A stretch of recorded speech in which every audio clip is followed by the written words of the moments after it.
बिल्ली थैले से बाहर आ गई। सुप्रीम कोर्ट के खिलाफ मुहिम मरियम नवाज ही चला रही है। रहनुमा तहरीक इंसाफ फवाद चौधरी का रद्द अमल, कहा नून लीग का सेल सुबह से चीफ जस्टिस के खिलाफ मुहिम चला रहा है। ये वही बेंच है जिसने स्पीकर कौमी असम्बली की रूलिंग को मुस्तरद किया था।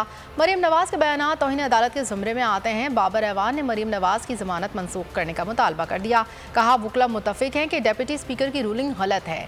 मर्जी के बेंच, इदारों पर दबाव और NRO मरियम खानदान का वाहिद डिक्लेयर्ड असासा है।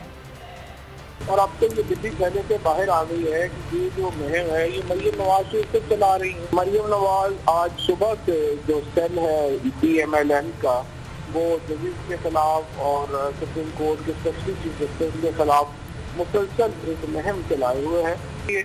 और ये वही बेंच है जिसने स्पीकर की रूलिंग, जो नेशनल असेंबली वाला केस था, उसमें भी स्पीकर की रूलिंग को जो है वो सर्टिफाइड किया था और कहा था वो दोस्त नहीं है। उस वक्त तो मरियम को ये फैसला बहुत पसंद आया था।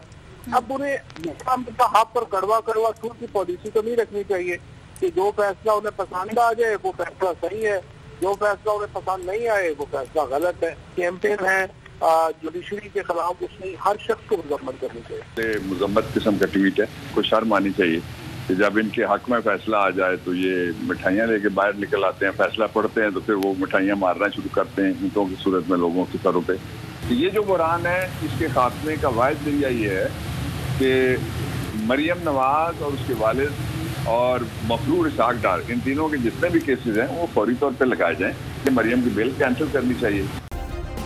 सब्सक्राइब करें और बेल दबाएं ताकि कोई खबर रह न जाए।